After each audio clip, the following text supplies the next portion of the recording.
Commander Sarah Chen stood at the viewport of the UNSS Mercy, watching the ghostly ballet of ice crystals dance across the ship's shields. The Kuiper Belt's vastness stretched before them, an ocean of darkness punctuated by distant stars and wandering rocks. 20 years of deep space exploration had taught her to read the void like a book, but something about today's readings bothered her. Dr. Chen, Lieutenant Park's voice carried across the bridge, tight with urgency. We're picking up unusual energy signatures from Sector 7. Well, you should see this yourself. Chen crossed to the sensor station in 3 quick strides. The holographic display showed a spiral of debris circling a massive object. Artificial, geometric, and completely alien in design. But what caught her attention were the power readings. Incredibly faint, but distinctly organized in a repeating pattern. Life support signatures, she breathed. Failing ones. The alien vessel was massive, nearly 2 kilometers long, its hull composed of what appeared to be crystalline matrices interwoven with some form of metallic alloy. Dozens of impact craters mirrored its surface, telling a story of a desperate journey through hostile space. All hands, this is Commander Chen. Prepare for emergency rescue operations. Medical teams to stations. First contact protocols are now in effect. As the Mercy drew closer, their sensors painted a clearer picture. The vessel's internal temperature hovered just above absolute zero, maintained by the last dregs of power from its failing systems. But within that freezing tomb, they detected thousands of organized energy patterns, each one unique, each one fading.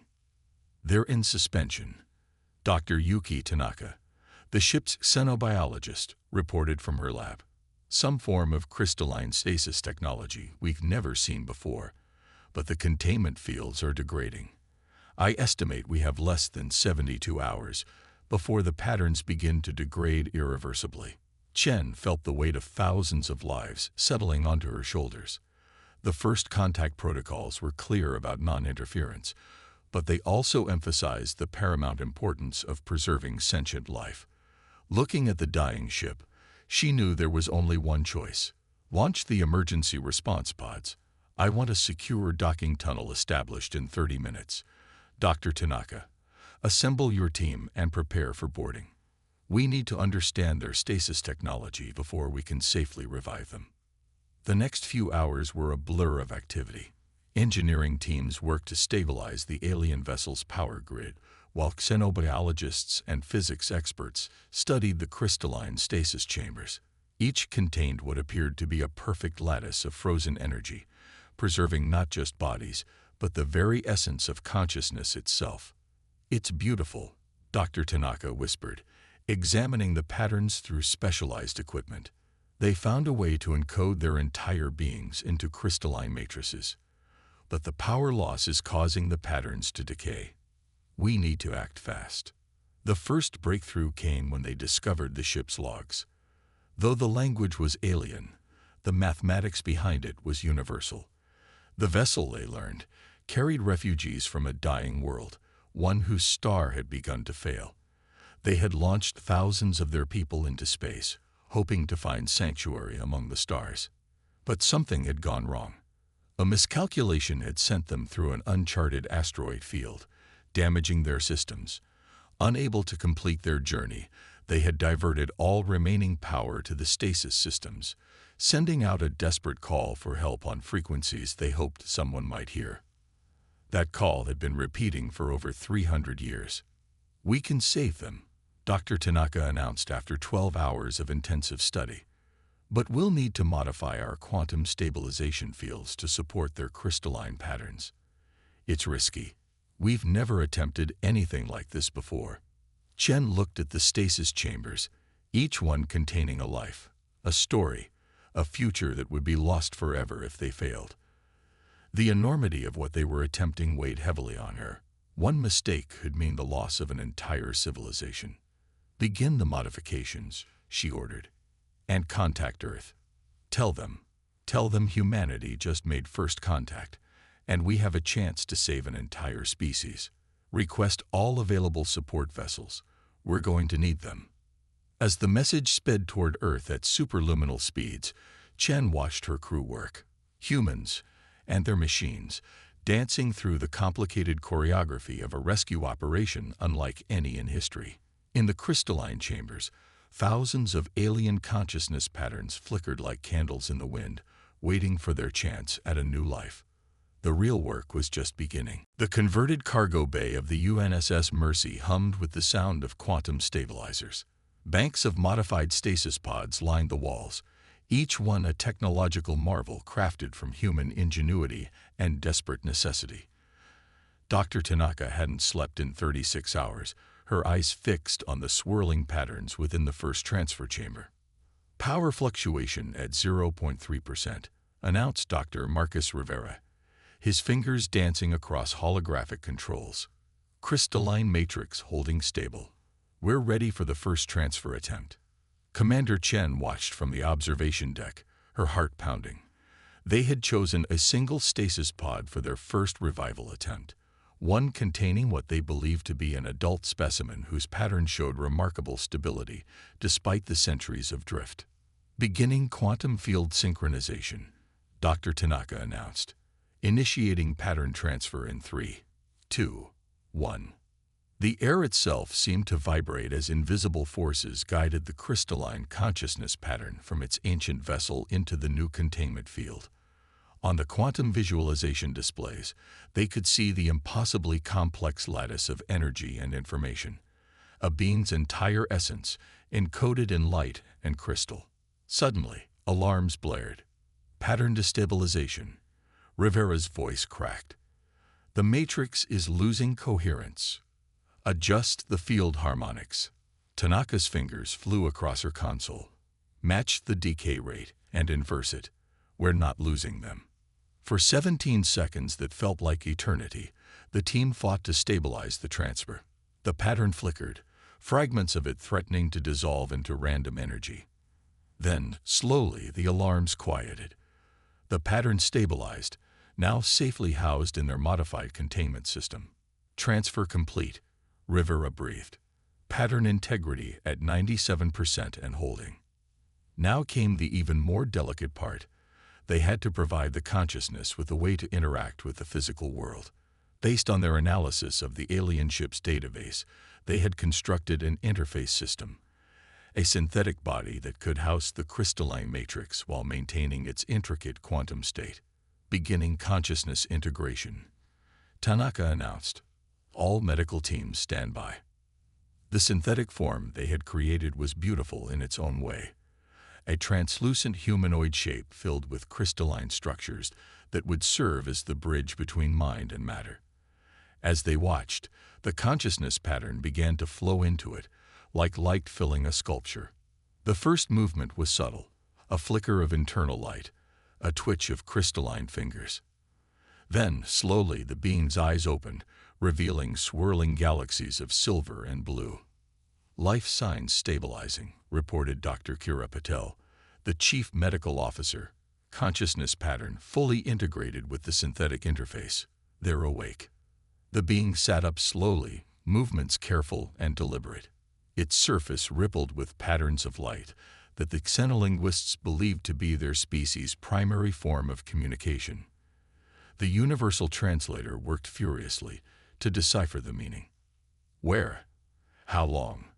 The translated voice was gender-neutral, filled with confusion and wonder. The stars are wrong. You've been in stasis for approximately 312 of your solar cycles, Chen said gently, approaching the bed. Your ship was damaged. We found you drifting in space. The being's lights pulsed rapidly. Fear, confusion, understanding. The others, my pod was linked to 4,322 others. My family unit. They're safe, Chen assured quickly. Still in stasis, but safe. We've stabilized your ship's power systems. We can revive them too, but we needed to prove our method was safe first. You were chosen because your pattern was one of the most stable. The alien's lights shifted to a deep, steady blue. You created this body for me. You understood our patterns enough to preserve them. We had help. Tanaka stepped forward. Your ship's database contained crucial information about your physiology. We combined that with our quantum technology to create a stable interface. The body you're in now can house your consciousness safely while maintaining your natural crystalline processes. The being stood, examining its new form with wonder. Our own attempts at synthetic interfaces failed. The pattern degradation was always too severe, yet you solved this problem in days. Humanity has experienced its own near extinctions, Chen explained. We learned to adapt, to solve problems quickly when survival depends on it. When we found your ship, failure wasn't an option. Every life aboard is precious. The alien surface rippled with colors they hadn't seen before. The translator struggled for a moment before rendering. Gratitude, hope, fellowship. We'll need your help, Tanaka said.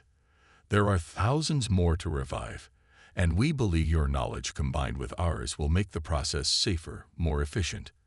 Will you assist us? The being's answer came in a cascade of light that needed no translation. A clear and emphatic yes. As the medical team began their post-revival assessments, Chen watched the aliens speaking with the scientists, sharing crucial details about their consciousness patterns and stasis technology. Already, they were learning from each other, growing stronger together. But in the back of her mind, a worry grew. They had saved one, yes, but there were thousands more waiting in their frozen tombs. And not all of them might be as accepting of help from strange beings who had fundamentally altered their very form of existence. The real challenges were just beginning. The observation deck of the UNSS Mercy had become a kaleidoscope of living light. 57 revived crystalline beings now moved through the space, their bodies glowing with conversations that the translators struggled to keep pace with. But not all the lights were peaceful colors. Dr. Tanaka watched as Vex Pattern Keeper, their first revived alien, and now their strongest ally, attempted to calm a group of recently awakened military caste members. Their surfaces flickered with sharp reds and violets, colors they'd learned to associate with distrust and anger. Our forms have been violated, one of them pulsed, the translator rendering their sharp tones.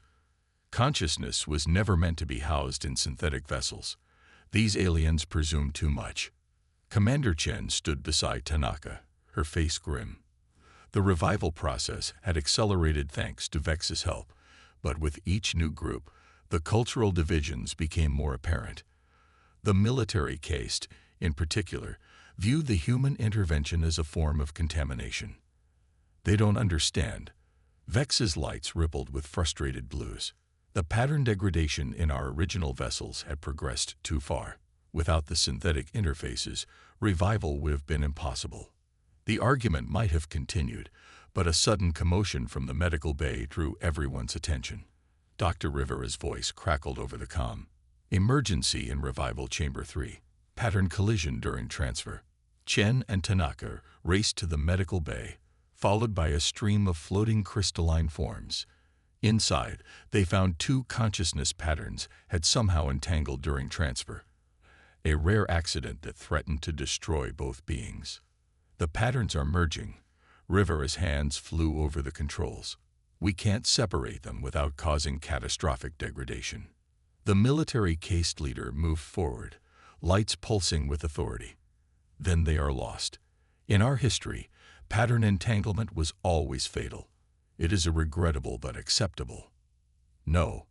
The word came from Dr. Sarah Martinez, who had been quietly working at a secondary console. The young quantum physicist had been studying the crystalline patterns since the first revival. There's another way. Martinez pulled up a holographic model of the entangled patterns. Look, the entanglement isn't random. It's following quantum superposition principles. If we can't separate them, maybe we don't have to. Explain, Chen demanded. Their consciousness patterns are like quantum states. Right now, they're interfering destructively. But if we adjust the field harmonics just right, Martinez's fingers danced across the controls. We could make the interference constructive instead. You're talking about deliberately merging the patterns? Tanaka asked, incredulous. More like, letting them dance together instead of fight each other. Look at the underlying mathematics. It's beautiful. The military leader's lights flashed warning colors. This is blasphemy. The pattern is sacred, individual. But Vex moved closer to the display, their lights thoughtful. No, look at the resonance harmonics. They're similar to the deep bond patterns of family units. This could work. Martinez nodded eagerly. Exactly. Your species already has a natural mechanism for pattern synchronization. We're just extending it. Time was running out. The patterns were deteriorating rapidly. Chen looked at the swirling consciousness displays, then at her team, and made her decision. Do it. Martinez initiated the procedure. The quantum fields shifted, and the two conflicting patterns began to change. Instead of fighting each other, they started to weave together in an intricate dance of light and energy. The room held its breath. Then, suddenly, a new pattern emerged, stable, coherent, and more complex than anything they'd seen before. When they transferred it to a synthetic interface, the being that awoke was something unprecedented. Its surface rippled with entirely new colors, patterns that defied the translator's capabilities. When it finally spoke, its voice carried harmonics of two distinct personalities, somehow working in perfect synchronization. I am something new, it said. Two patterns, one consciousness. The experience is extraordinary. The military leader's lights had shifted from angry red to a stunned white. Impossible. Yet here I am. The merged being replied. Our people feared pattern corruption, but look what becomes possible when we trust, when we allow ourselves to change, to grow. The event marked a turning point. The military caste's resistance began to soften as they witnessed this unprecedented evolution of their species. The human solution hadn't just preserved life. It had opened doors to new forms of existence they had never imagined possible. Later that evening, Chen found Tanaka in her lab, reviewing data from the merge event. You realize what this means? Tanaka asked without looking up. Their consciousness patterns aren't just information storage. They're living equations, capable of adaptation and evolution. Everything we thought we knew about consciousness itself might need to be reevaluated. Chen nodded, watching the streams of data flow past. And they're beginning to see it too. Did you notice the military caste started asking questions about voluntary pattern synchronization? They're curious now, not afraid. Tanaka smiled. Though I suspect managing these new possibilities will bring its own challenges. It always does, Chen replied, thinking of humanity's own rocky path to the stars. But at least now they're challenges we can face together. Outside the lab window, the rescued alien ship hung in space like a giant crystalline sculpture, its remaining stasis pods still holding thousands of patterns waiting to be awakened. But now, with understanding growing between the species, those revivals held not just promise of survival, but of evolution, of change, of something entirely new being born in the vast darkness between the stars. The bridge of trust had been built. Where it would lead, none could say. Core breach imminent. Containment fields failing at quantum level. The warning echoed through both ships as the refugee vessel's ancient power core began its final death throes. Commander Chen watched in horror as fractal patterns of energy began to spiderweb across the crystalline hull, each crack representing another potential catastrophe. How many are still in stasis? She demanded, her voice tight with tension. 812 patterns, Dr. Tanaka replied, her hands flying over the holographic controls. We've transferred most of the high-risk pods, but the remaining ones, the merged consciousness being they now called Unity, interrupted, its surface blazing with urgent patterns. The core's quantum cascade will corrupt any remaining patterns within its influence radius. We cannot simply transfer them. The background radiation would shred their consciousness during transit. The refugee ship shuddered, another wave of quantum instability washing through its systems. They had known this might happen. The power core had been failing for centuries, But the deterioration had accelerated far beyond their predictions. "What about the Mercy's shields?" Chen asked. "If we extend them." "Insufficient." The military caste leader, now known as Guardian, interrupted. Their lights pulsed with tactical calculations. "Your shields were not designed to contain quantum-level events. The core's collapse will generate waves of probability distortion that would tear through conventional barriers."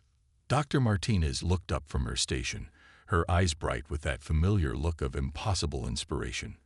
"What if we don't try to contain it? What if we redirect it instead?" "Explain." Chen and Guardian spoke simultaneously. Martinez pulled up a complex diagram of quantum fields. "The core's going to collapse no matter what we do.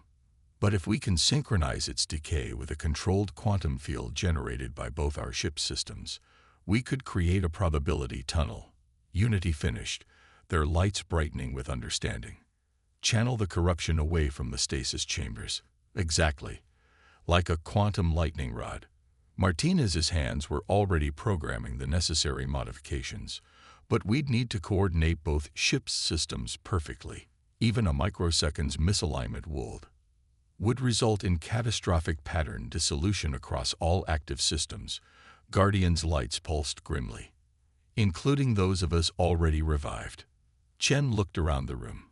Human and crystalline beings alike waited for her decision, knowing that whatever she chose would mean either salvation or destruction for hundreds of lives.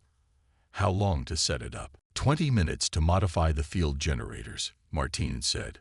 "But we'll need direct access to the core's control systems." "Which means someone has to go into the failing ship," Tanaka added quietly.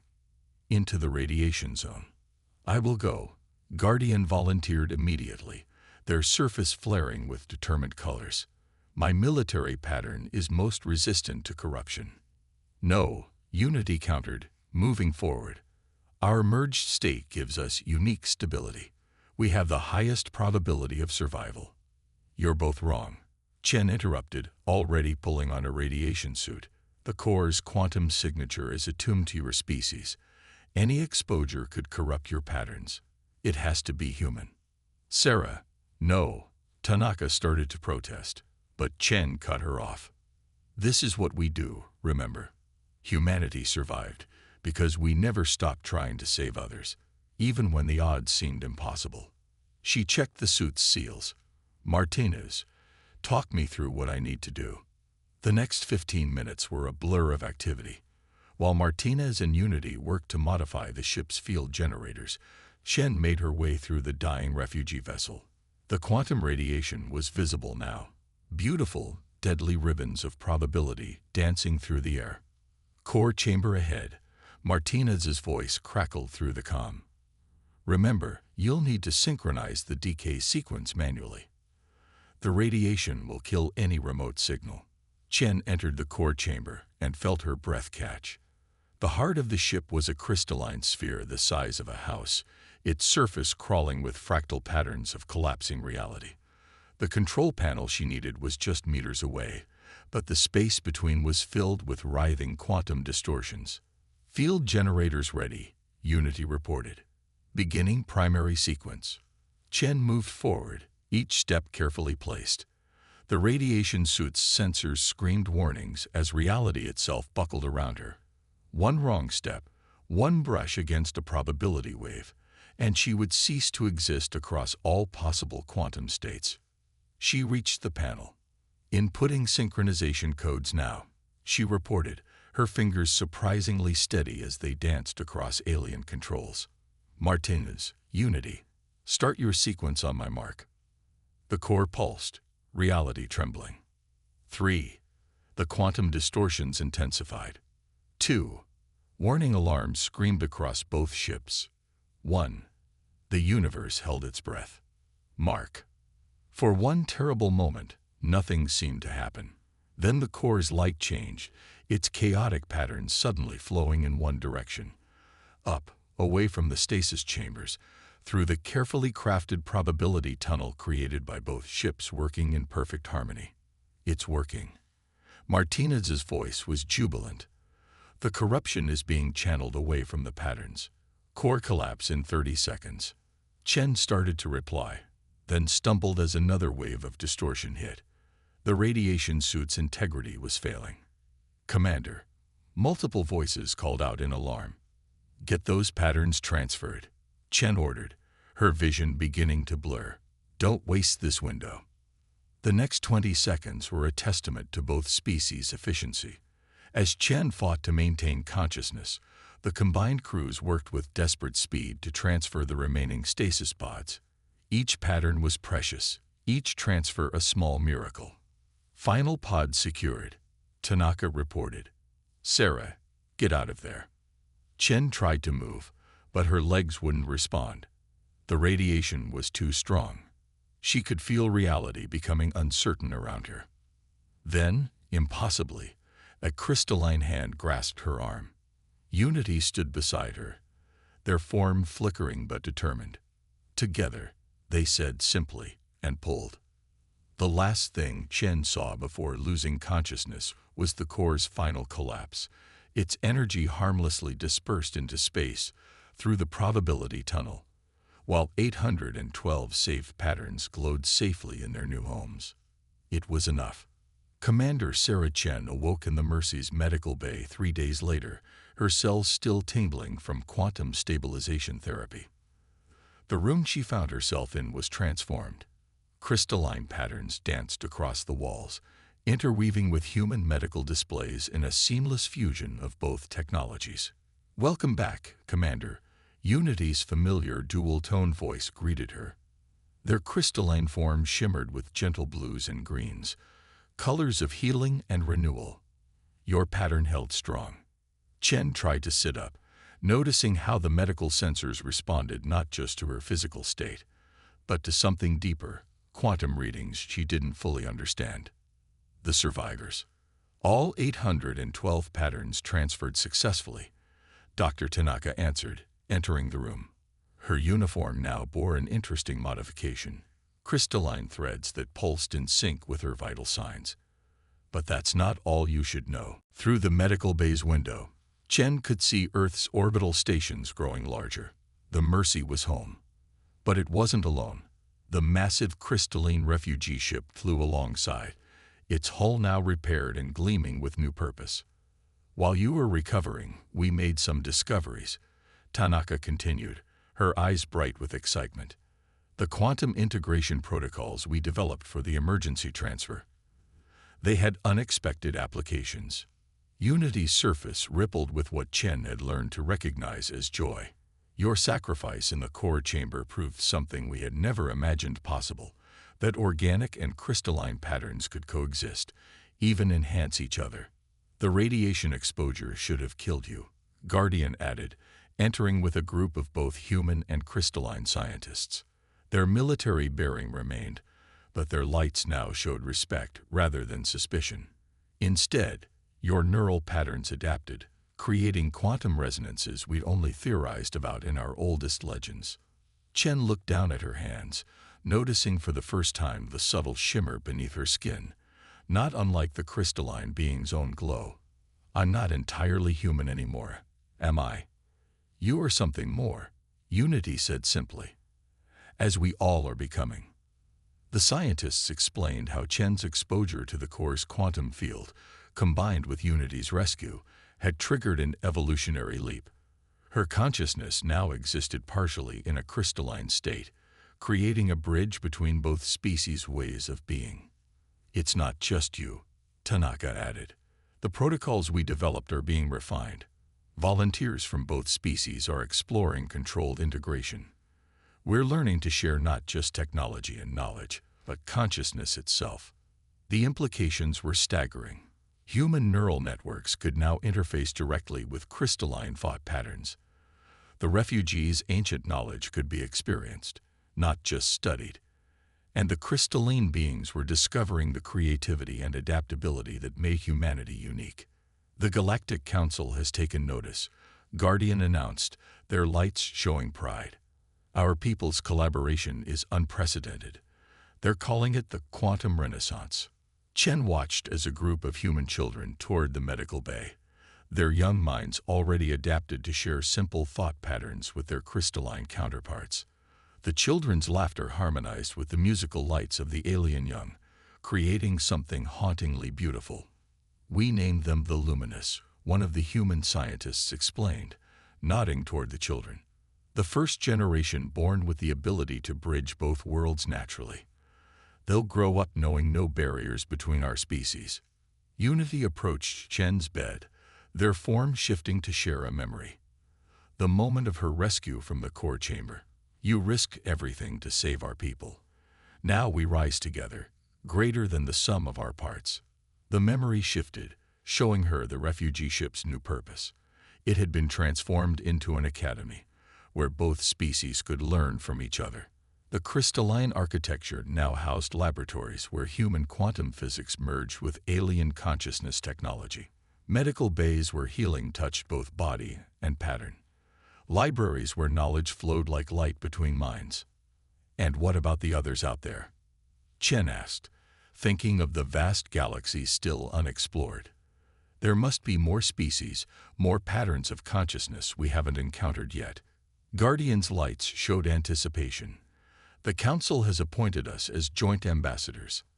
Our unique integration makes us ideally suited to contact other civilizations, to show them what becomes possible when barriers fall." "They're calling us the Pattern Weavers now," Tanaka said with a smile. "Both our species together, because we've learned to weave new realities from the threads of what was thought impossible." Chen stood slowly, her body steady despite the changes it had undergone. Through the window, Earth shone blue and beautiful, while the stars beyond beckoned with new promise. The crystalline ship, no, the Academy, glowed like a beacon of hope beside them. In its light, she could see the future unfolding. Human ingenuity and crystalline wisdom merging to create something entirely new. Ships of both designs venturing into the unknown, crewed by beings who were neither purely human nor purely crystalline, but a harmonious fusion of both. They had set out to save a dying species and had instead birthed a new way of existing. As Chen watched the luminous children play, their patterns dancing between states of being with effortless grace, she knew that this was just the beginning. The universe was vast, full of patterns waiting to be discovered, consciousness waiting to be understood. And they would face it together, weaving new stories across the quantum tapestry of space and time. Unity's lights pulsed with a final thought that needed no translation. Every ending is just a pattern waiting to be rewoven. Chen smiled, feeling the quantum resonance of both her human heart and her crystalline patterns singing in harmony. "Then let's begin."